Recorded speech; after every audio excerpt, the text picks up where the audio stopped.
apa lagi kurang ni, buat ini salah, buat itu salah, semua tak kena kan. Sampai kadang-kadang ada juga yang orang komen, mak dia mesti malu kan melahirkan dia.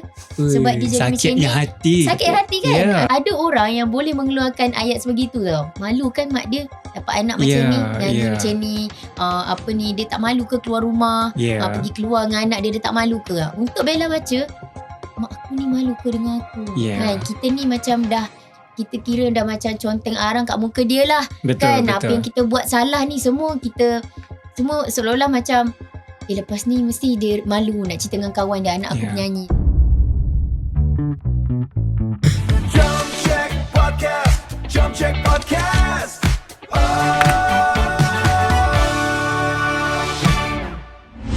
Bunuh adalah perkataan yang kita tak nak kaitkan dengan diri kita sendiri ataupun orang sekeliling kita. Tapi inilah topik kita hari ini, iaitu fitnah boleh membunuh. Nama saya Hanif Sean dan anda semua sedang menonton Jom Check Podcast. Dan tentu bersama saya kan kita nak kupas topik ini bersama-sama. Kita ada dua tetamu hari ini yang begitu istimewa. Yang pertama, saya nak perkenalkan, tapi sebenarnya saya tak perlu perkenalkan dia lagi lah. Ramai orang kenal dia, iaitu Nabila Razali, penyanyi dan pelakon Dan juga tentunya ada seorang expert juga bersama kita, iaitu Dr. Shankar Duraraja, seorang pakar kriminologi dan pensyarah kanan, Pusat Pengajian Keadilan Jenayah dan Psikologi dari Enforcement, Leadership and Management University. Selamat datang Dr. Shankar. Salam tuan. Kepada Bella juga Bella, topik kita hari ni berat tau. Dan topik juga sangat serius Kenapa? Sebab kita tahu bahawa sebagai contohlah bully ataupun cyber bully terutama sekali Malaysia, siapa sangka kita ni nombor 5 di dunia yang kita ni nombor 5 di dunia yang melakukan cyber bully terhadap belia. Itu berdasarkan UNICEF lah. Scary kan actually kan. Tak sangka sebab kita ni orang baik-baik actually. Tapi cyberbully kita excited. So kita nak cerita sikit lah mengenai bully ataupun fitnah yang boleh membawa membunuh ni. Kita tengok daripada 3 aspek. Nombor 1 kita bincang pasal mangsa. Nombor 2 kita bincang pasal pembuli tersebut. Nombor 3 pula kita bincang pasal bystander ataupun ibu bapa, keluarga ataupun guru-guru di sekeliling kita. Saya nak tanya dulu Bella, you as someone yang ramai orang kenal, as a penyanyi, pelakon, selebriti saya pasti Bella dah tak asing dengan hate comment ataupun komen-komen yang memfitnah So saya nak tanya juga, Bella, macam mana perasaan Bella kadang-kadang kalau baca hate comment tu? Sudah semestinya rasa sedih kan, sebab tiap kali kita keluar rumah tu, kita dah ada pasang semangat. Okey, hari ni kita nak bekerja. Macam saya nak nyanyi kan. Okey, kali ni nak perform best-best. Okey, dah perform, mungkin kita tahu apa benda yang berlaku. So, selalunya komen-komen yang Bella dapat melalui social media Bella tu berkenaan dengan persembahan. Which I don't mind. Sebab kadang-kadang komen tu very constructive. Kan membantu untuk kita improve di masa yang akan datang. But some of the comments, yes, hate comment, sampai menghina. Dia dah sampai yang macam tak konstruktif. Dia lebih kepada menghina, mengecam. Dan kadang-kadang dia kaitkan juga dengan keluarga. Waktu dulu Bella pernah join this one reality show. So waktu tu macam Bella, macam mana Bella dapat undian tertinggi lah waktu tu. So katanya, I'm not surprised. Tapi Bella ada juga kekurangan Bella waktu Bella bawa persembahan. Jadi diorang rasa macam tak tally lah, macam mana undian dia tinggi tapi persembahan dia so-so. So ada yang mengatakan macam, oh boleh lah family dia kaya, family dia yang mengundi. Satu, family saya tak kaya sangat. Itu dah macam disinformation itu Bella kan. Tapi alhamdulillah mendoakan kan. Amin. Tak nak kaya. Amin. Tapi betul. Untuk kami sekeluarga, tak banyak sikit kita macam kejap, mana datangnya info. Dan seolah-olah orang di luar sana tu mengenali saya dan mengenali keluarga saya. Tahu pula dia bank account kita ada berapa banyak. Kan? Jadi benda tu dah sampai yelah betul-betul dia punya assumption kan? dia. Kadang-kadang yelah kita boleh tengok account tu siapa, dan Bella pasti Bella tidak kenal orang tu. Jadi kita macam, dia bukan jiran, dia bukan saudara, dia bukan kawan. Jadi mana dia nak tahu family saya kaya kan? Jadi disebabkan satu komen tu, ada yang join pula komen tu, patutlah. So daripada satu fitnah, dia dah meracuni pemikiran orang lain. Yang boleh kata dia mengiyakanlah fakta itu, sedangkan dia bukan fakta. Ia adalah fitnah semata-mata. Jadi untuk Bella sendiri, of course kita rasa sedih kan, sebab info yang salah diwar-warkan, dan dia dijadikan seolah-olah seperti ia adalah fakta yang sebenar. Tak pasal-pasal lah kan. Ya, betul. Kita faham Bella, you as a performer, you want to do your best. Of course. And then you nak menang, walaupun kita tahu hakim akan tengok kita nak juga votes tu, tapi tak pasal-pasal dituduh pula yang family ataupun kita bayar orang untuk undian tu kan. Dan daripada fitnah tu dia boleh dia boleh buat kita pula rasa macam kacau emosi kita. Betul. Macam Bella pada waktu tu Bella macam maksudnya undian ni sebab duit je lah, maksudnya my talent tu tak dipandang tak dinilai sebenarnya, tak ada talent ke. So tu dah pula kepada si mangsa lah. Saya letak diri saya sebagai mangsa lah waktu tu kan. So saya merasakan yang macam rupanya aku tak ada talent, rupanya semua orang undi tapi tak tahu sebab apa, macam tu kan. So tak banyak sikit dia mengganggu kita punya keyakinan diri kan, untuk kita menghadapi hari yang akan datang lah. So back to apa yang Bella cakap tadi kan, saya nak tanya juga Dr. Shankar, macam Bella pun seorang performer yang kita tahu ada talent, kita tahu berbakat, tapi sampai kalau dengar komen tu kan boleh pula persoal diri sendiri yang betul ke apa komen ni cakap kan. So Dr. Shankar, from your point of view lah, sebab your specialization, apakah sebenarnya impact sebenar atas mangsa kalau diorang dapat macam hate comments ataupun fitnah-fitnah macam ni? Okay, kalau kita nak tengok, kita nak kupaskan isu ni lah. Okay, mengenali mangsa tu sangat penting. Setiap individu dia memang berlain. Okay, kenapa? Because mereka punya psychological frame itu lain. Macam mana mereka nak cope dengan problem ini pun lain juga. Because kita ada banyak faktor yang influence. Okay, macam mana seorang itu bertindak terhadap situasi tersebut. Kalau kita nak tengok impact psikologi memang penting. Okay, tapi kita tengok spektrum situasi apa yang mereka go through. Okay, 8 comment macam mana? Dia menyentuh pasal apa? Family ke? Personal ke? Okay, semua itu memainkan peranan. Because trauma itu, they depend on various faktor yang kita ada. Right. Kalau saya bagi contoh dekat Dr. Shankar, sebab saya pun aktif dekat Threads. Kadang-kadang saya tengok, contoh yang baru lalu hari tu, KL Fashion Week lah. Ada hate. Kadang-kadang kita tengok pakaian orang yang pergi ke KL Fashion Week tu, kita tak setuju. Tapi tak semestinya kita kena bagi pendapat kita. Betul. Sebagai contoh, kadang-kadang kita tengok lelaki yang memakai yang memang over the top lah kita panggil, tapi kadang-kadang menyerupai wanita. So ada di antara kita, walaupun kita tak suka, kita tutup mata and we shut up. Tapi ada orang lain kan, I'm sorry to use the word lah, orang cakap macam, weh kau sedarlah diri kau tu jantan. Weh tak elok muka kau macam ni, alah kau baju je cantik, muka tak ada benda. Body shaming lah. Macam body shaming semua tu kan. So Dr. Shankar, kalau someone dapat that kind of comment, agaknya macam mana yang boleh, kalau betul-betul dia tengok komen tu and then dia sampai masuk sanubari dia lah macam tu kan, apa kesan dekat dia orang tu? Okay, kesan, kalau kita tengok kesan psikologi, so usually individu tu dia akan go through a negative emotion. Okay, emosi negatif seperti anxiety, depression, malu, malu diri sendiri. Okay, dia ada yang marah, ada yang disgusted, annoying kan. Okay, negative emotion ini sangat berbahaya. Okay, setiap individu dia kena tahu macam mana mereka kena cope dengan negative emotion ini. Kalau mereka tak boleh cope dengan negative emotion ini akan mengakibatkan individu itu bertindak agresif. Okay, dia akan terlibat dalam antisocial behavior atau aggressive behavior.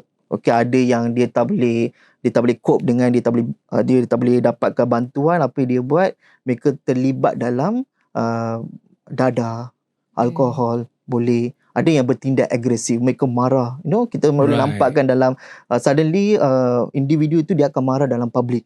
Dia akan maki orang lain. So dia macam self-damage? Yes. Ya, macam self-damage sebab kita macam ambil dadah ke atau apa-apa yang boleh melupakan masalah tu, ataupun dia damage kepada orang lain. Orang lain, betul. Dia always long term. Okay, kita tengok short term and long term. So that's why intervensi tu sangat penting. Kalau individu tu boleh cope, kita boleh prevent. Kalau dia tak boleh cope, dia akan mengakibatkan impak lain lah. Okay. Bukan saja impak psikologi, kita kena tengok berkaitan dengan keluarga mereka. Mangsa ni, mereka primary victim. Macam seperti tadi kan, Puan adalah primary victim. Keluarga akan jadi secondary victim. Right. Victim yang kita tak nampak. Secondary victim semua kita tak nampak. Kita nampak victim pertama saja. Macam puan, kita nampak puan saja kan. Tapi keluarga macam mana? Because kalau kita tengok dalam misinformation dengan disinformation ini, maklumat berkaitan dengan keluarga ada, private information, sensitive information semua ada. Betul. So kalau semua yang tak suka, mereka akan menyalahgunakan maklumat ini untuk target lah. Dan kadang-kadang kita tahu benda-benda tu fitnah jugalah. Betul. Macam Bella, apa yang Dr. Shankar cakapkan tadi kan, you are the primary victim. Kita nak tahu juga macam mana Bella cope dalam situasi tersebut. Itu satu. And macam mana your family took it? Family you affected tak daripada situation tu? Okay. Cara Bella cope dengan benda situasi ni Yeah. I'm so lucky that Bella ni dilahirkan dalam keluarga yang sangat, saya nak cakap kuat lah. Okay. My support system is very strong. My family memang support Bella daripada dulu sampai sekarang. Even to pursue my singing career pun, diorang memang push Bella all out lah. So sebelum Bella masuk industri, memang mak Bella dah pesan, nak jadi penyanyi, nak masuk dalam industri hiburan ni, hati kena kental. Kental ayat dia tau. Betul. So waktu tu Bella belum faham lagi. Bella macam, apa nak kentalnya, nak nyanyi je kan. You just want to have fun. Yeah, I want to sing. Betul. Kan, apa nak kentalnya. So untuk Bella, okay. So bila Bella dah masuk, itu yang Bella lalui macam-macam kan. Waktu tu baru Bella sedar, inilah dia yang mak Bella pesan sebelum Bella betul-betul masukkan diri Bella dalam industri hiburan. Betul. So now that I am, Bella dah sort of like mentally prepared tau. Sebab mak kita dah pesan awal. Cuma kita tak expect, yelah macam-macam kan sekarang saya beli kan. Betul.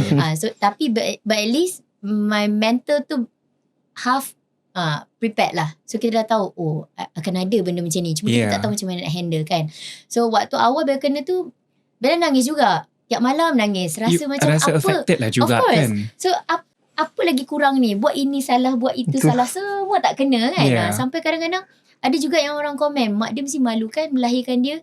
Sebab dia jadi macam ni. Sakit hati kan. I mean, for myself, bersedih. Tapi untuk mak Bella, kalaulah dia baca, kalau dia pandai lah kan.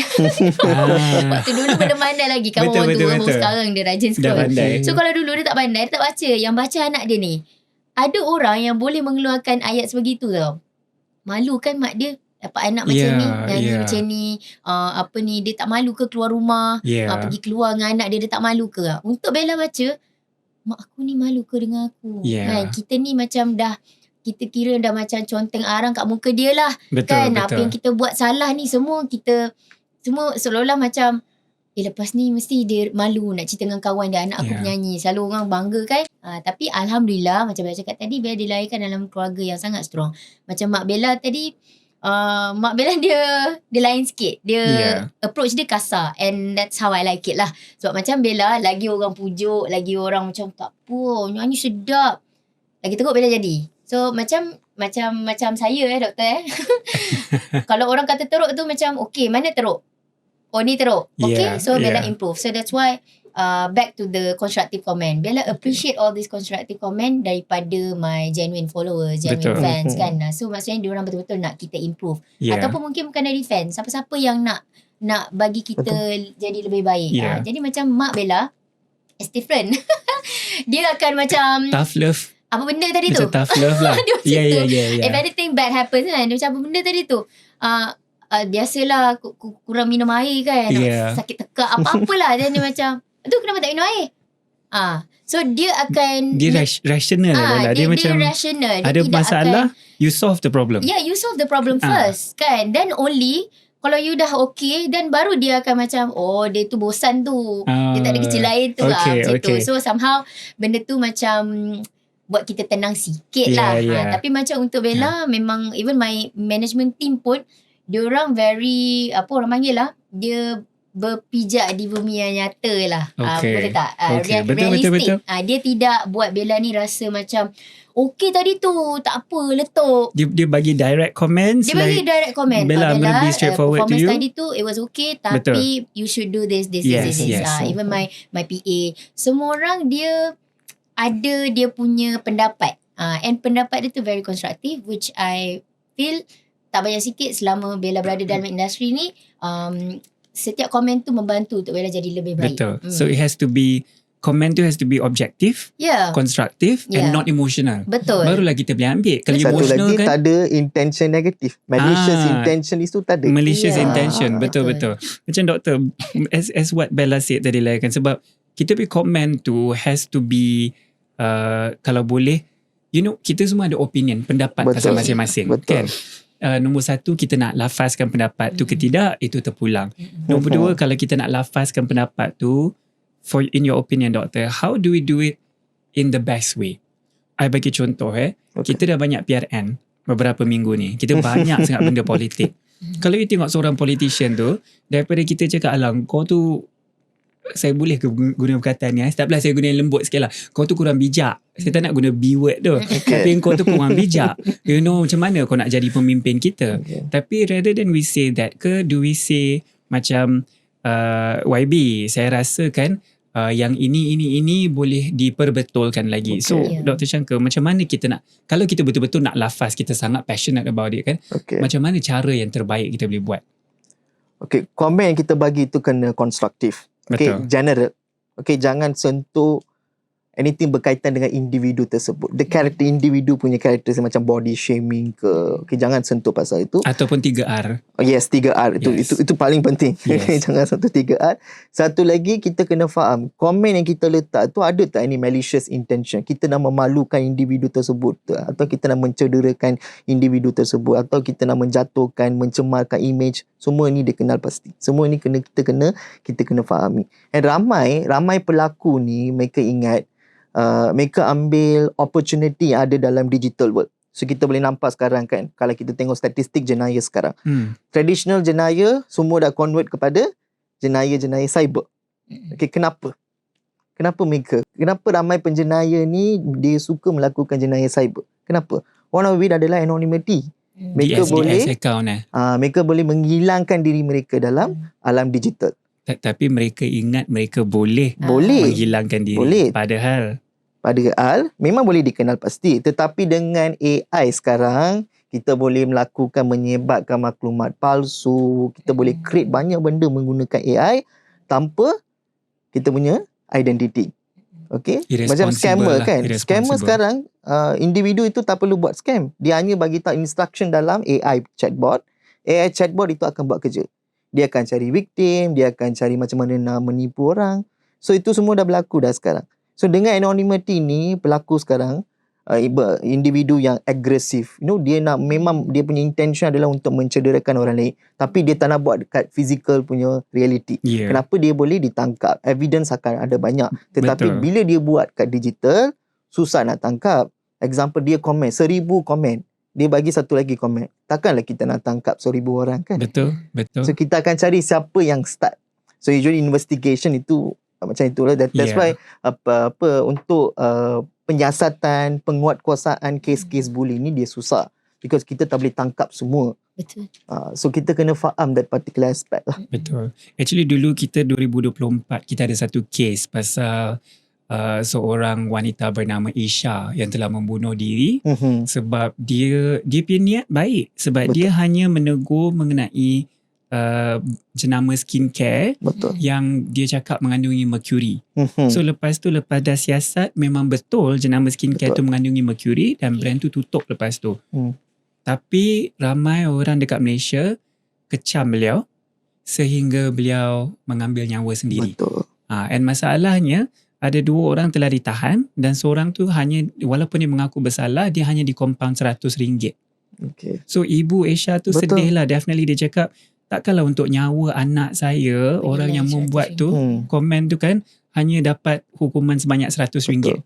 Kes itu one of the significant case kat Malaysia, because of that case only kita memasukkan jenayah cyber ni, dia bawa akta kanun keseksaan, di mana kita bagi criminal punishment for the offender lah. Kita ubah kita punya dia ada buat Isha clause sebenarnya tu So kita nak cakap pula, tadi kita dah cakap pandangan kita daripada apa yang terjadi dekat mangsa tu lah. Now kita cuba tengok pula daripada segi pembuli tersebut ataupun mereka yang melemparkan komen negatifnya. Bella, tapi sebelum kita pergi situ, saya dengar cerita dan juga kami ni beruntung juga sebab Bella ada lagu baru kan kita. Nak release ya. Saya boleh bagi tahu tak nama lagu tu? Boleh je. Boleh. Lagu tu ialah lagu Cukup Sampai Sini. Cukup. Enough is enough Bella. Okay, saya ada jumpa lirik dalam tu bukan je dapat dengar kita dapat baca lirik juga tau. Untung. Okay, lirik dia hati ini bukan tempat bermain. Wow, very deep sebenarnya. So saya nak tanya Bella, daripada lirik tersebut apakah motif kepada mereka yang melimpahkan komen negatif dekat Bella tu? Bella rasa apakah motif mereka melimpahkan komen negatif tersebut ataupun fitnah? Kenapa dia orang nak buat macam tu? Kalau motif pendek dia lah yang saya rangkumkan adalah bosan. Tak, ni masalah kadang-kadang orang tak ada budaya membaca. Dia tak ada nak buat apa dah. Tapi basic topik dia adalah bosan. Betul. Kan? Selalunya orang yang dia buat benda-benda ni dia ada banyak masa. Maksudnya dia tak ada benda lain nak buat. Patut belilah pergi gym ke pickleball ke apa kan. Tapi tu cerita pendek lah. Bella takut jawapan Bella ni mungkin akan buat segelintir orang marah kan. Tapi dengar dulu kan. Relax. Jangan lepas ni kan tiba-tiba keluar lah kau yang bosan. Jangan post terus post tau. Sabar, dengar dulu. Macam Bella kira Bella ni mangsa lah Bella letak diri Bella sebagai mangsa. Bella selalu menganggap orang-orang yang komen ni sama ada diorang mengejar cloud chaser kan, orang panggil diorang cloud chaser. Because kadang-kadang apa yang diorang komen ni bila dia dapat sambutan dia dapat banyak like, dapat banyak share, dapat banyak engagement. Dia yang nak attention tu lah. Yes, the attention that they get, they could start a new business. Contoh buat review. Astaghfirullahaladzim. Itulah dia. Mulakan bisnes dengan cara yang tak halal lah. Betul. Because Bella notice benda ni dah berlaku semakin berluasa lah. Really, Sebab ada Bella tengok kadang dia just write on someone else's topic. Lepas tu nanti it's either dia komen tu dari sudut yang positif ataupun negatif. So apa-apa pun topik yang berkaitan tu mesti topik yang tengah trend pada waktu itu. So waktu Bella tu ni macam contoh dekat threads lah. Kadang-kadang saya tengok yang orang tu saja je buat dia punya post tu rage bait. Yes. The first one. Second one tu belilah sambal kering saya. Macam so tu kan. benda tu lah lebih kurang. So kalau dulu lain kalau dulu dia komen kat kita ni, nanti orang reply kat bawah kan. Macam sekarang dia sendiri yang buat platform tu. Dia yang start post status tu. Waktu tu orang dah ramai masuk, dia berniaga kat bawah. Jadi lah apalah. So bagus dia cari rezeki kan. Halal orang beli, ada jual beli, okay. Tapi cara tu bagi Bella salah kan. Sebab cara kita nak berniaga ni kita kena tunjuk produk kita, skill kita dan sebagainya. Jadi kalau dengan cara itu yang dia salah lah. Dan lagi satu pula dia ada masalah dengan personal dia.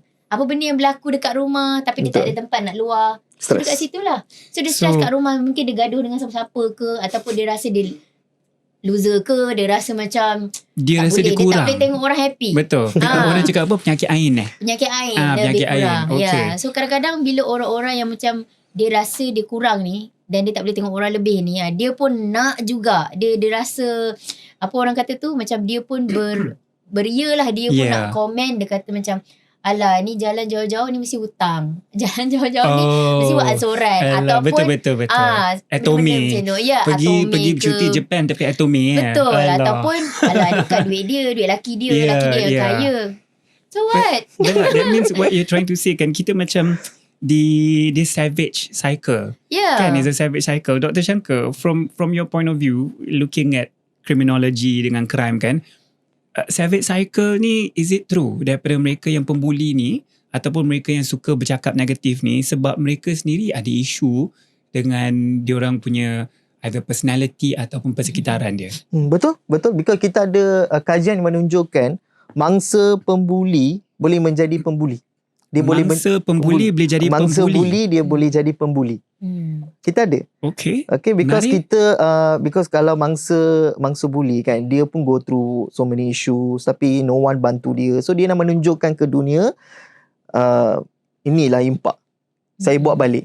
You experience apa yang I experience. Apa Betul. saya experience. Is it because diorang kadang-kadang kalau kita kena bully ni sebab kita rasa macam kita dikawal, Betul. lepas tu dia nak tunjuk balik hebat dia, macam sekarang aku pula nak kawal orang. Is that how it is? Betul.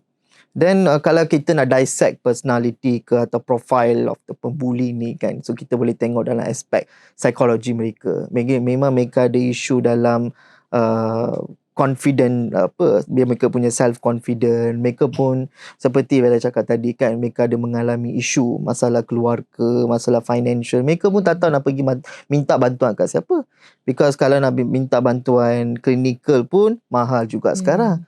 Counselling psikologi pun mahal. Tetapi kalau kita tengok UKM, memang dia offer servis yang berpatutan and so on. Tapi kat thank you private doktor sector, promote UKM. Datang tau kalau siapa yang ada isu dia, seek help seek okay, help. silakan doktor. Tapi kat private sector dia memang mahal. Bukan semua boleh mengikuti intervention ke and so on. So mereka ambil cara yang mudah untuk release mereka punya stress. Mereka pergi buat kat digital. Kat digital seperti saya mention tadi, dia senang nak buat. Kita ikut bersama-sama. Okay, and kita kena tengok mereka punya justifikasi, neutralization justification yang dibagi oleh pelaku. Dia akan bagi tahu semua buat, saya pun buat juga. Okay, so kita nak letak responsibility tu kat siapa? Dia FOMO ke apa? Dia like kau buat salah, aku pun nak buat salah. What is wrong with these people? So I'm sorry. under the neutralization punya teori di bawah kriminologi, memang bagi justifikasi. Dia usually pelaku ni dia akan beri beberapa justifikasi. Satu, dia akan letak responsibility itu kepada orang lain. Satu, dia akan letak responsibility itu kepada mangsa. Dia akan cakap mangsa yang buat salah. Kenapa mangsa pakai macam itu? Dia akan letak. So dia akan diffuse the responsibility kepada semua orang. So at the end, dia tak ada guilt, dia tak ada remorse. And satu lagi, mereka tak nampak impak cyberbully ni. Physical bully kita boleh observe. Betul. Okay, the physical injuries akan datang. Very investigation akan berlaku dengan cepat. Evidence boleh kita present. So penyiasatan penguatkuasaan memang perfect. Okay, kalau kita cakap tentang bully cyber ni, evidence pun susah. Digital evidences. Mangsa kena collect the dokumentasi, semua kena buat semua kan. And kalau kita tengok cyberbully, pelaku akan banyak, pelaku ramai. Betul. Kita tak boleh mengenal pasti semua. Ada yang gunakan fake account, ada yang gunakan yang kita kena faham, pelaku ini dia boleh datang dari pelbagai background. Okay, even kita ada nampak beberapa kes di mana pelaku pembuli cyber ni adalah seorang kanak-kanak bawah 18, 16. Because kenapa mereka buat? Mereka ikut sama lah. Mereka belajar, mereka imitate dalam social media. Betul. Yes. So yang interesting doktor, as you said, memang kita akan go the full savage cycle, itu nombor satu. And then nombor dua is dia diffuse responsibility. Maknanya dia sendiri tak salah. Dia rasa macam orang lain yang salah, memang dia punya pasal lah, siapa suruh kau cek hal kan. Betul. Aku hanya menyumbang terhadap what you want. Betul. Itu yang you cari pasal. Kita ambil kan? freedom of speech in a different way lah. Freedom of speech in a different way. Betul. Bella, in your opinion, kalau macam kita ada situasi macam ni lah, especially kalau you dapat my question is, I nak tanya Bella, sebab ramai sangat orang buat macam ni. And kadang-kadang yang saya risau is orang dekat media sosial masing-masing nak kejar populariti. Macam saya dulu ada 2 kawan tau, masing-masing nak kejar populariti. Saya lagi popular. Tapi diorang nak kejar populariti tau. Tapi ada sekali saya dapat hate comment yang menyebut diorang 2 juga. Diorang panik. Dia macam, apa benda ni? Tak nak lah. So I just cakap kat diorang, guys, chill lah. People will say things like that. It's up to you whether you nak terima ke tak. You know? So Bella, I want to get your advice sikit lah kepada mereka yang selalu nak kejar populariti ni kan. And then tadi Mak Bella pun cakap, hati ni kena kental kan. Macam mana kita nak kata sedia kan?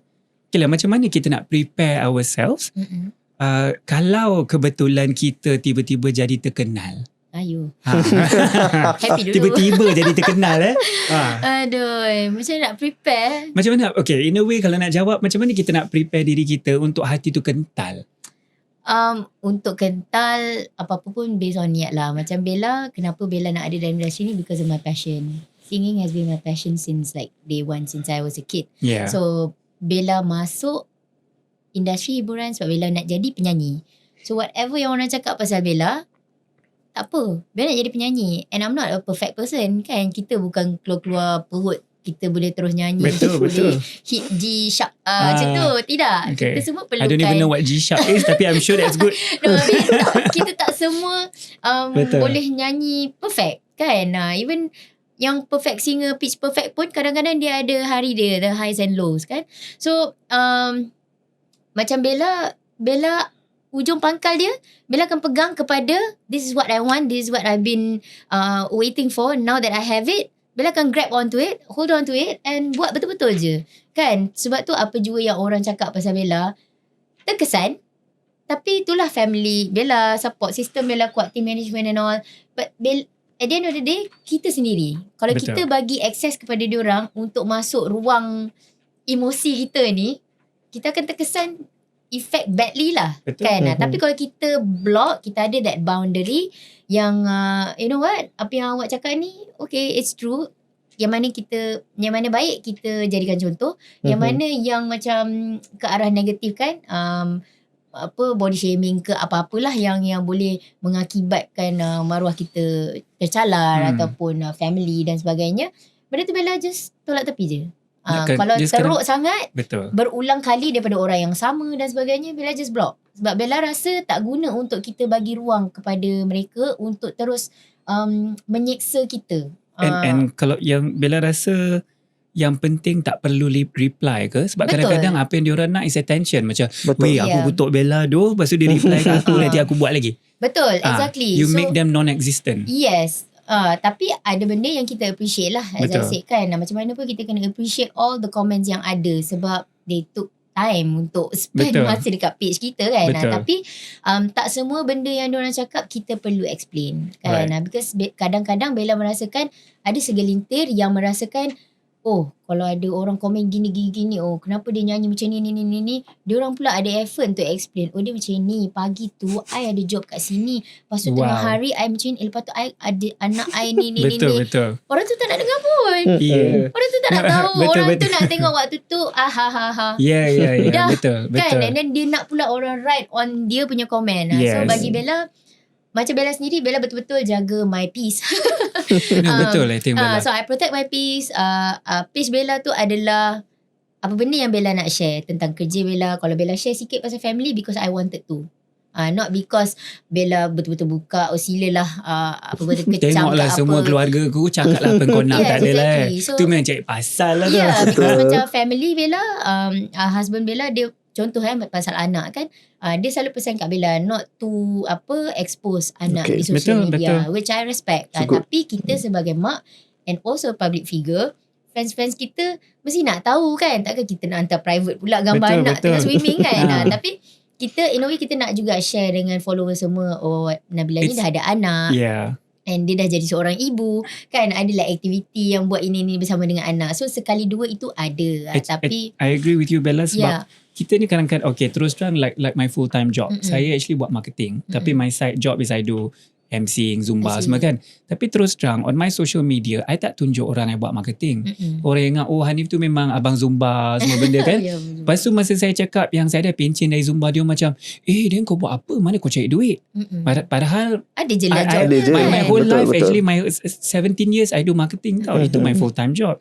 So kita nak tunjukkan apa our brand yang orang boleh nampak. Because saya pernah dengar quote, they said make your passion your paycheck. Yes. Kalau I promote to people my marketing, tak ada orang nak bayar saya marketing sebab ni tak kisah kan. But to Dr. Shankar, I want to ask you something, sebab there's a very sad case juga yang saya baca tahun 2019 happen to this wanita berumur 16 tahun di Kuching. Dia letak dekat Instagram dia iaitu dia punya Instagram poll yang saya bacakan apa yang dia tulis really important, help me choose D or L. D tu ialah death, L tu ialah life. Dia letak dekat Instagram poll yang you all nak saya hidup ke saya tak hidup. Masalahnya 69% voted untuk death. Masya Allah. So Dr. Shankar, in your opinion, tadi kita dah cakap pasal the mangsa, kita dah cakap pasal the pemangsa ataupun bully tu kan. Now pada pendapat Dr. Shankar in terms of tanggungjawab bystander ataupun rakan-rakan keluarga tu kan, Kalau kita tahu ada orang ataupun orang yang kita kenal letak poll macam tu, apakah tanggungjawab yang kita ada untuk make sure kita reach out ataupun bercakap dengan orang tersebut dengan cara yang paling efektif? Okay. Kita kalau ikut poll itu kan, kita tak boleh conclude yang semua yang buat poll, vote for D, mereka tak ada empathy. Okay, mereka ada seorang yang ada malicious intention. Kita tak boleh conclude on that lah. Okay, because kita tak sure siapa yang vote and so on. And kita kena faham the current generation ini, dia consider social media, internet ini sebagai dunia mereka compare dengan previous generation. And kita, generation yang lama ni, kita still tak faham generasi yang muda ni. Kita ingat, for us, kita ada dunia reality dengan dunia digital. Okay, kita maintain dua-dua. Okay, ada yang fokuskan kepada dunia reality. Dr. Shankar, kita same generation millennial Ya. Kita millennial. Bella betul ya? Millennial juga. Okay. So generasi muda yang consider betul. So generasi muda yang fokuskan kepada dunia digital ini, mereka punya life resolve dalam dunia digital. That means mereka belajar, mereka establish mereka punya identity kat dunia digital, and mereka memahami dunia yang reality ni melalui dunia digital. To them, dunia digital is the truth. Yes. Macam tu, probably generation kita boleh tahu, kita boleh bezakan between digital and physical. Betul. That's why generasi muda ni, apa yang mereka nampak dalam dunia digital ini, mereka mengambil dengan serius. So that's why dalam kes itu, kita boleh nampak lah, dia mengambil satu keputusan yang tidak patut. Tapi for that person, itu adalah satu yang penting. Because dia dapat endorsement dari dunia digital. And that is where selalunya boleh terjadi your misinformation ataupun disinformation. Sebab kadang-kadang kalau kita tak boleh bezakan antara apa yang orang cakap sahih dan yang batil, we akan anggap semuanya betul walaupun ada niat untuk menipu, which is disinformation, ataupun tak ada niat untuk menipu. Kadang-kadang tersalah tafsir kan. So like Bella, in your opinion macam tadi kita dah bercakap bahawa kita pun kita jaga-jaga apa yang kita letak dekat social media. Macam saya tak letak saya tak letak my real name. Saya tak letak juga kerja sebenar saya, sebab kita nak orang tengok kita sebagai apa yang kita, macam for me, I letak itu because I want to make money. I'll be honest with you. That's the purpose of my social media. But I don't show my family, I don't show my career, I don't show where I live, I don't put my real name. Okay, so macam Bella, kalau you letak benda-benda macam tu dekat social media, saya nak tanya juga, pendapat Bella ialah untuk nak tunjuk to the world who you are ke, ataupun what your brand is ke? Macam mana tu? Apa-apa pun Nabila Razali ni is a human being. Betul. So I can see that. So dia of course kita nak ada satu branding yang cantik lah kan. As a public figure, Nabila Razali ni apa? Penyanyi, pelakon, entrepreneur baru-baru and also a mother now and a wife. So tidaklah untuk macam menunjuk, tiada niat menunjuk dan tiada niat untuk nak bagi tahu saya buat ini, saya makan ini, tidak. Tapi cukup untuk penatlah tengok lunch makan apa, telur dadar dengan apa, sambal kering ke apa, malam pun makan benda sama. But then again it's up to the themselves lah kan. Betul. Apa yang diorang nak update di social media. Macam Bella sendiri, Bella bagi tahu apa yang Bella nak bagi tahu saja. Tapi tidak apa semua. Apa yang cukup je. Hal dalam kain. Betul. Ataupun tepi-tepi kain kita simpan sendiri. Cukup sekadar diorang tahu, oh Bella ni dah jadi mak dah, oh anak dia dah umur setahun dah. Betul. Cukup sekadar orang kata surface lah. Tapi apa yang detail tu kita kena simpan. Sebab kalau kita pamerkan semuanya di social media, then what's left for other people to know about us kan. Untuk kita pun nak create misteri juga. Macam Nabila ni tak sangka lah dia pandai ni. So kita keluar tu because kita nak orang tahu yang kita boleh buat itu. Tapi bukanlah kita saja-saja cerita apa benda yang berlaku. Korang tadi I dengan husband I kan gaduh-gaduh contoh. Especially kalau kat threads kadang-kadang dia minta opinion tau. Exactly. Like macam apa tengok guys, So aku nampak message perempuan dalam phone suami aku. Apa patut aku buat? Exactly. I mean sebelum kau kahwin kau tak tahu kau nak buat apa. Kan? I mean that's basic, right? Yeah. That's basic, right? Tapi who are we kan untuk cakap pasal hal rumah tangga. Kita pun kalau boleh tak nak masuk campur. Cuma macam Bella sendiri, Bella cuba berhati-hatilah dalam membuat apa-apa hantaran di social media kan. Sebab kalau boleh kita cuba elakkan. Sebab takut benda tu akan backfire balik kepada kita. Dan info-info yang ada yang kita leakkan di social media ni akan diguna balik lah. Betul. Untuk hal-hal yang lain. Yeah. Dr. Shankar, I will tell you a story. This is my friend. My friend, dia went through depression, kemurungan. Lepas tu dia banyak simpan tau. Tapi ada sekali dia reveal dekat dia punya mother. So dia cakap, mak saya, I'm not in the mood lah. I'm in a bad mood lah. Lepas tu saya ni depressed. Tapi dia punya mak dia, instead of say bagi lagi kasih sayang ke bagi attention, dia kena marah balik. Dia cakap, kau ni tak apa, kau depression sebab kau tak solat. Sebab engkau tak dekatkan diri dengan agama. Sebab engkau kepala selalu lalai. You know? So sometimes kita tahulah memang antara salah satu cara nak dapatkan ketenangan hati ialah mendekatkan diri kita dengan agama. Dengan Tuhan. Tapi I want to get your opinion, Dr. Shankar. Apakah cara yang paling baik kalau mungkin kita tengok from the sufferer punya point of view, macam mana cara dia nak express, and then from the bystander, orang yang mendengar tu macam mana dia nak terima. Yeah. Okay, pertama sekali sebagai bystander, dengar dulu. Dengar pendapat dulu. Dengar apa yang orang nak cerita dulu kan. Dan kita bagi satu opinion. And sebagai bystander atau kita sebagai satu community, kita kan ada beberapa role dalam community ni. Kita sebagai bapa ke, kita sebagai brother ke, friends ke, lecturer, teacher. Okay, setiap individu ni dia kena mengenal pasti signs. The signs yang kita boleh nampak dalam mangsa. Okey, pertama dari segi emosi. Okey, adakah ini perubahan emosi dalam individu tersebut? Okey, macam mana mereka berkomunikasi? Adakah mereka marah? Kita anxiety, depression. Ada certain individu kalau dia menjadi mangsa buli, kalau dia dapat call pun kita boleh nampak tangan dia akan gegar. Panik. Dia akan panik. Even vibrate pun dia tak boleh, dia akan gegar. Okey, so itu adalah salah satu signs yang kita boleh nampak lah. Selain itu, tingkah laku mereka. Okay, previously dia seorang yang bergaul dengan orang lain. Suddenly berubah dah. Dia tak nak bergaul. Dia tak aktif dalam social. Dia jadi anti-social. Even dia tak aktif dalam social media. So ini semua tingkah laku. So satu lagi yang paling kompleks, ada yang tak boleh tidur, ada yang tak boleh makan, ada yang tak boleh buat aktiviti harian mereka. Okay, kita boleh nampak kemerosotan dalam akademik. Ini semua signs. Yang paling serius adalah bila mereka mencederakan diri mereka. Bila kita nampak kecederaan atas badan mereka, itu adalah satu sign. So bila kita nampak sign ini, walaupun kita tak bantu, kita tak ada intention nak tolong mereka, at least dengar apa mereka nak cakap.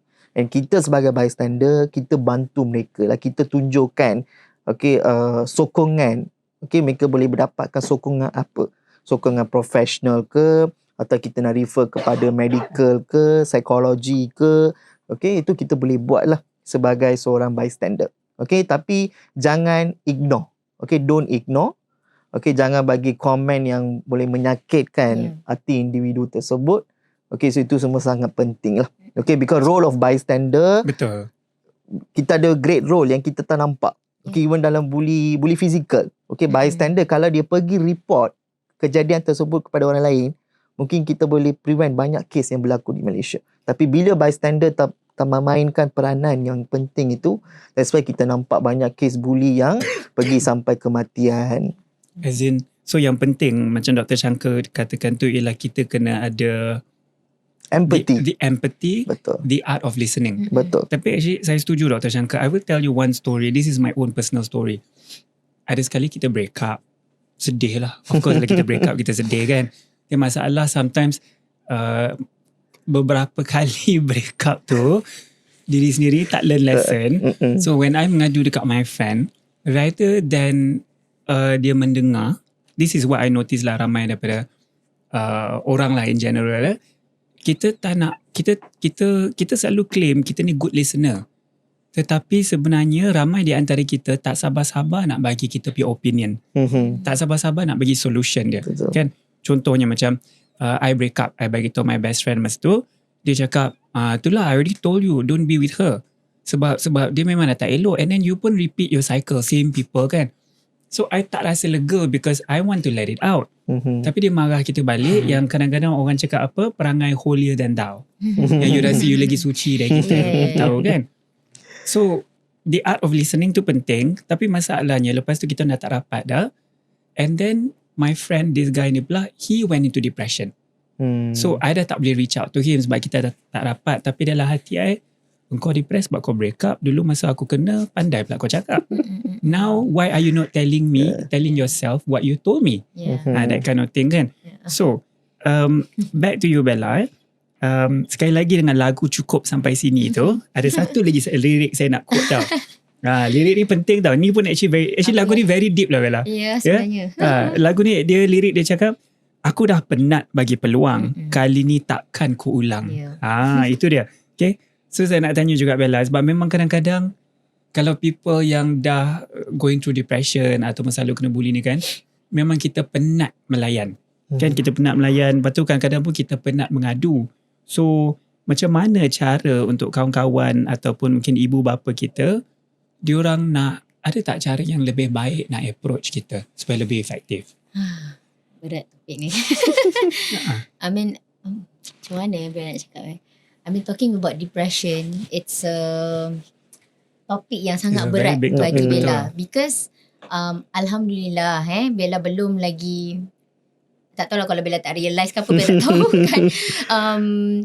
Bella belum pernah lagi mengalami depression. So I don't really know how it works, how is it like. So Bella tak tahu. Dan sekeliling Bella pun mungkin Bella tak peka dengan kawan-kawan yang ada depression. So Bella tak tahu macam mana orang yang depression. Tapi Bella tahu ada kawan-kawan yang dia sedih.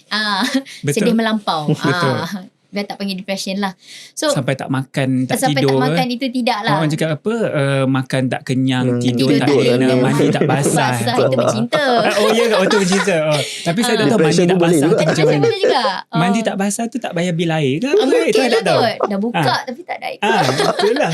Okay, so untuk depression ni, dia sangat berat lah untuk Bella ni. Macam Bella sendiri, macam mana teruk pun situasi yang Bella pernah berada, Bella tak pernah merasakan yang macam depression tu adalah salah satu macam mana? Kategori ke? Bukan kategori. Bella tak nak kata yang macam, nanti kan diorang kata feelings diorang ni tak di-validate pula kan. So benda tu dah jadi salah kat Bella. Minta maaf Masa Bella tu, nanti kalau Bella tengok tau komen-komen kat podcast ni. tu dah Bella takut. Tapi macam Bella sendiri, apa-apa pun betul. Apa-apa pun yang pertama, dekatkan diri dengan agama. InsyaAllah Tuhan tolong kan. Yang kedua, Bella rasa kalau kita rasa keadaan kita tu macam tak normal, macam orang lain seronok je kan, macam kita macam semua benda tak kena. Betul. Sedih kan, sedih melampau. It's time for you to reach out for help. Kan? Tapi Bella faham juga ada setengah orang dia malu nak bagi tahu dia depression. Betul. Kan? Jadi kawan-kawan yang sekeliling tu kena tahulah perbezaan kawan tu dulu dengan sekarang. Kalau dia tengok macam lain je dia punya body language, lain dia punya dia punya air muka dia berubah dan sebagainya. Maybe kita sendiri yang kena approach slowly lah. Kita kena tanya. But some people would not. Slowly tu yang penting dengan Bella. Sebab kadang-kadang kalau kita subtle, too agresif, macam akan jadi bulldozer. Kau depress ke? As if kita macam gelakkan dia pula. So salah juga. Betul, kan. Kita tak tahu orang yang depression ni macam mana kita nak approach dia. Tapi kalau Bella notice lah, kalau ada kawan-kawan Bella yang macam sedih, yang macam lain je dia ni, tegur pun macam tak bright macam dulu kan. Bella macam jom lah kita pergi makan. Cucuk sikit kan. You stress gila kerja kan. Tak banyak sikit dia akan keluar lah cerita dia. Sebab semua orang sebenarnya nak je bercerita. Cuma whether kita kena find the right time and the right button. Betul. So kita akan dapat keluarkan sikit-sikit story tu. But then again, we are not professional. We are not the experts untuk perbetulkan masalah diorang ni. Apa-apa pun berbalik pada diri kita sendiri. Kalau kita cerita masalah yang sama dekat orang yang berbeza, it's like seeking for attention. Betul. Instead of seeking for help. Kalau kita cari orang yang betul-betul, then kita mungkin akan dapat jawapan yang kita nak, dan insyaAllah kita akan jadi lebih baik lah. Betul, I agree. Macam marah kan. Bella, that is true. Kadang-kadang sometimes nak dekatkan diri dengan agama, dengan Tuhan tu kadang-kadang memang bukan senang. Not for all of us lah yang senang, tapi ada proses dia kan. Actually terus terang like myself, saya nak umur 40 dah kan. So memang ada some situation where I feel like Allah has given me so much blessings saya dapat lah. Kita ada duit kan, ada itu ada ini kan, tapi ada benda yang kita tak boleh kawal. So macam I sendiri, I kadang-kadang berpegang to something yang I say, in you I trust and to you I surrender. Sebab kita dah cuba sedaya upaya, tapi at the end of the day it's God's punya execution kan. Okay, kita pun actually nak wrap dah. Alright, tak sangka kan. Time flies kan. Kan. Okay, Dr. Shankar, I would like to know from your expertise kepada mereka yang tengah melalui, ataupun bukan mereka tengah melalui, mungkin kepada mereka dekat luar yang mungkin tak sedar mereka tengah melalui perasaan negatif macam you cakap awal tadi kan, emosi negatif tu. What would be your advice, nasihat kepada mereka? What should they do? Who do they ask help from? Okay, pertama, kalau mereka jadi mangsa bully cyber kan, jangan bertindak impulsif. Okay, because bila kita nampak komen-komen yang negatif kan, selalunya kita marah, kita disappointed, kita annoyed dengan mereka. So kita selalu ada yang segelintir dia respons dengan cepat dalam social media. Okay, so responsiveness itu, impulsive decision itu, dia boleh memburukkan lagi keadaan. Okay, dia boleh cause re-victimization. Okay, dia re-victimization. Mereka boleh menjadi victim sekali lagi, selepas itu boleh. Okay, dengan dia boleh go through secondary victimization boleh. Because ada yang mereka, pelaku ni, kita kena faham, ada certain pelaku memang dia target. Dia ada ideologi dia. Dia ada motivasi dia, kenapa dia nak target certain individu tersebut. So, bila kita cucuk dia, atau kita panggil sebagai precipitation lah, kita trigger pelaku tersebut, serangan akan lagi dahsyat lah. Okay, so kita boleh nampak serangan. Kadang-kadang dia ajak geng-geng sekali. Betul. Kalau kita tengok mangsa dari kumpulan selebriti, politician, speaker motivasi, so kita boleh nampak ada yang naratif, mereka tengah set satu naratif kan. So jangan bertindak impulsif dulu. Okay, berhenti bertindak, berfikir dulu. Okay, berfikir dulu apa nak buat. Okay, kalau tak nak reflection. Betul. Okay, reflection lah. So response satu perkataan je. So response itu, kalau kita nak bagi satu respon itu kena general. Jangan target pelaku tersebut, bagi satu general response. Tunggu dulu, dan kalau boleh kumpulkan semua bukti-bukti yang sedia ada. Kalau kita nak buat satu case kan, kita nak proses, kita nak report polis, kita tengok bully cyber tu dah pergi extreme level lah, sampai mereka letakkan our family detail, sensitive information kan. So kita kena pergi report. So evidence penting, kumpulkan evidence. Then ketiga, seek for bantuan. Okay, so usually mangsa ni apa dia buat so usually bila dia menjadi mangsa bully cyber ni atau bully lain kan, dia selalu mengasingkan diri dari society. Mereka nak bersendirian, because mereka berfikir orang lain takkan faham apa yang mereka melalui. Mereka takkan dengar. Okay, mereka akan malukan diri saya. Takut kena judge. Betul. And kalau kita tengok gender, lelaki lagi susah nak bercakap, because kita punya stereotyping dalam society. Kita berfikir lelaki ni kuat. Okay, lelaki tak boleh menangis, kena telan je semua. Lelaki tak boleh minta bantuan. Wow. Okay, macam so personal lah. Sorry. Betul. Tapi kalau kita tengok, ni banyak sabar. So that is stereotyping kan. Okay. So tak ada pun sekarang. Sekarang semua open. Kita punya mental health, topik ini menjadi satu topik yang semua boleh memahami. Betul. Kita boleh baca. Ramai yang sekarang bincang tentang mental health kan. So seek for the help. Jangan kita assume Kita jangan assume society tak akan bantu. Society akan bantu. Tapi kita kena cari individu yang betul lah. Walaupun kita ada 20 kawan, kita tahu kawan mana yang boleh dengar kita punya cerita. Betul. Kawan mana yang boleh belanja makan. Kawan mana yang boleh gunakan maklumat itu untuk serang balik kita. Semua kita tahu. So, kita cari individu yang boleh dengar. Kita minta bantuan mereka. Kalau kita tak boleh, then kita seek for professional help lah. Kita ada kerajaan ke universiti, institusi pendidikan semua, mereka contribute dalam this particular aspect lah. So kita boleh seek for professional help. I think that will be the better option lah. And jangan minta bantuan dari jangan seek for help kat digital. Okay, jangan letak dalam trend, minta pendapat lagi. Dan kalau dia bagi komen yang advice yang tak boleh accept, dia boleh melingkupkan lagi kehidupan kita. Betul. So, kita kena faham. So, tiga step tadi. Number 1 is kita kena reflection. Betul. Number 2 is kalau perlu kita kumpul bukti. And then number 3 kita seek help. Seek help. Sebab at the end of the day, depression does not discriminate. Betul. Alright. So Bella, your kata-kata terakhir pula Bella. Tadi kita tengok from say mangsa punya point of view. Untuk Bella pula kepada mereka yang selalu nak limpah hate comment. Apa pula nasihat Bella kepada mereka? Jangan kacau saya. Buat sesiapalah di luar sana yang mungkin pernah ataupun bakal membuat komen yang tidak baik kan, yang boleh membawa kepada fitnah dan sebagainya, cuba kita letakkan diri kita di tempat tersebut. Betul. Adakah kita nak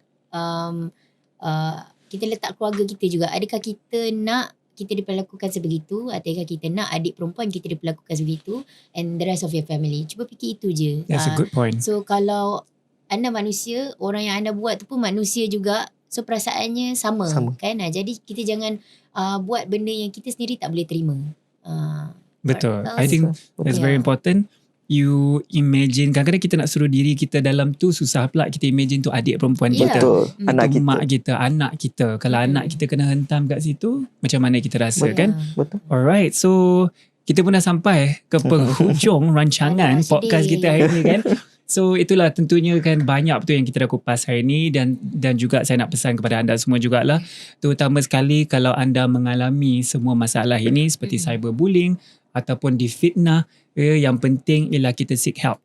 Kita kena seek help because kita kena ingat macam saya katakan tadi, depression does not discriminate, and tak kira lah kita melalui apa pun, kita tahu ada orang yang lebih sayangi kita, ada orang yang memerlukan kita. Kan? Okay? So dengan itu kan, of course saya nak ucapkan ribuan terima kasih kepada kita punya tetamu-tamu hari ni, Bella, Nabila Razali kerana bersama kita, and of course Dr. Shankar. Thank you so much untuk your opinion. Dan kepada mereka sekali lagi saya nak mengatakan bahawa kalau ada masalah yang rasa macam ada negative emotion dalam diri tu, cepat-cepat seek help. Kita ada banyak bantuan talian yang boleh membantu anda. Kalau rasa ada masalah tentang jenayah, mereka yang begitu serius, yang boleh ada macam orang cakap apa, hate comments ataupun threats yang diugut di social media juga, boleh juga dapatkan bantuan polis. So dengan itu saya harap kita akan berjumpa lagi. Nama saya Hanif Sean. Terima kasih banyak-banyak kepada anda semua kerana bersama kami di Jom Check Podcast. InsyaAllah kita akan jumpa lagi dalam episod seterusnya. Assalamualaikum dan terima kasih semua. Bye guys. Terima kasih. Bye-bye. Jump Check Podcast. Jump Check Podcast.